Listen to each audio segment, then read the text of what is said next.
Hello అందరికీ. మన అందరి ఫేవరెట్ పప్పు రెసిపీ మీ అందరి కోసం. అమ్మ చేసే ఈ పప్పు అయితే నాకు చాలా ఇష్టం. సో కావాల్సిన ఇంగ్రీడియంట్స్ ఏంటంటే మెంతాకు. సో ఒక కట్ట తీసుకోండి. సో చాలామందికి చేసుకుంటుంటే ఒక 2 కట్టలు తీసుకోండి.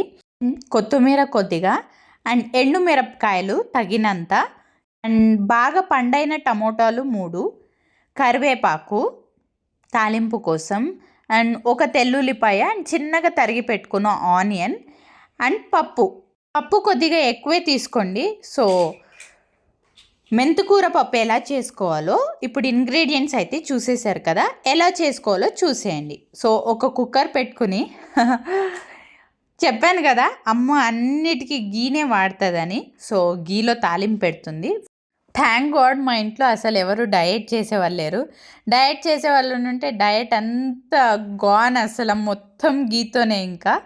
ఇంకా కుక్కర్ పెట్టుకుని గీ వేడయ్యాక ఆవాలు వేసుకుని, ఆవాలు చిటపటలాడాక కరివేపాకు వేసుకుని, అవి చిటపటలాడాక చిన్నగా తరిగి పెట్టుకున్నాం కదా ఆనియన్ యాడ్ చేసుకోవాలి.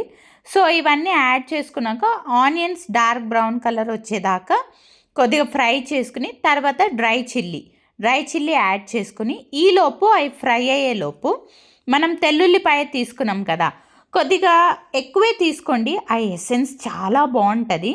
సో ఇలా బాగా పచ్చడి చేసేసుకుని తెల్లుల్లిపాయని యాడ్ చేసేసుకోవాలన్నమాట. సో అది యాడ్ చేసుకున్నాక బాగా ఫ్రై చేసుకోవాలి. సో ఇది ఫ్రై చేసుకుంటున్నప్పుడు ఆ తెల్లుల్లిపాయది వాసన వస్తుంది కదా, సో నాకు అది చాలా ఇష్టం. సో ఇంకా కొద్దిగా డార్క్ బ్రౌన్ కలర్ వస్తుంది చూసారా, అప్పుడు 3 టొమాటోస్ తీసుకున్నాం కదా, 3 టొమాటోస్ని చిన్నగా కట్ చేసుకుని యాడ్ చేసుకోవాలి. సో ఇంకా టొమాటోస్ అంతా మగ్గేదాకా బాగా ఫ్రై చేసుకోవాలన్నమాట.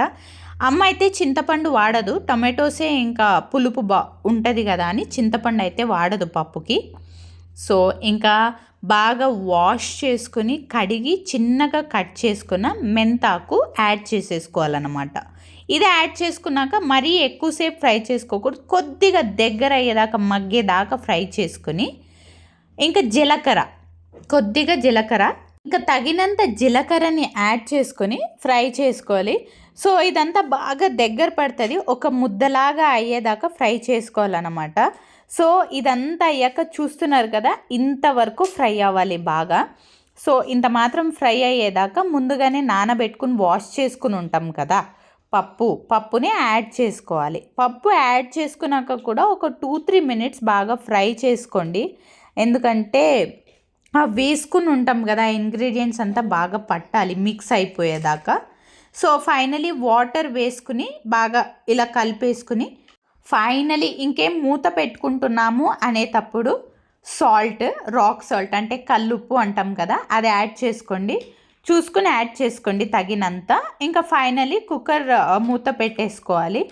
ఒక పప్పు బాగా ఉడకాలి కాబట్టి ఒక 2-3 విజిల్స్ కంపల్సరిగా వేయించుకోవాలి. పప్పు బాగా ఉడకాలి కదా. సో 3 విజిల్స్ అయ్యాక చల్లబడ్డాక ఓపెన్ చేసుకునే లిడ్. సో పప్పు అయితే ఆల్మోస్ట్ 75% ఉడికిపోయి ఉంటుంది. సో ఆ పప్పుని ఇలా తీసుకుని పప్పు గుత్తి అంటారు కదా, దాంతో బాగా పేస్ట్ చేసుకోవాలన్నమాట. మిక్సీకి మాత్రం వేసుకోకండి, ఇలా బాగా పేస్ట్ చేసుకోవాలి పప్పు గుత్తితో. అలా బాగా పేస్ట్ అయ్యాక లాస్ట్లో తాలింపు పెట్టుకోవాల్సి వస్తుంది. దానికి కూడా అమ్మ గీనే వాడింది. సో ఆవాలు, కర్రీ లీవ్స్, కొద్దిగా పసుపుని మర్చిపోకండి. సో అంతా అయ్యాక పప్పు గుత్తితో బాగా పేస్ట్ చేసుకున్నాక ఇలా యాడ్ చేసేసుకోండి. సో గట్టిగా ఉండాలంటే అలాగే ఉంచండి. మాకు కొద్దిగా ఇలా నీళ్ళగా ఉండాలి, మరీ గట్టిగా కాకుండా. సో వాటర్ యాడ్ చేసిందమ్మ. సో ఫైనలీ మెంతికూర పప్పు ఈజ్ రెడీ. వేడి అన్నంలోకి గీ వేసుకుని పప్పు వేసుకుని తింటే ఆ టేస్టే వేరు. ట్రై చేయండి.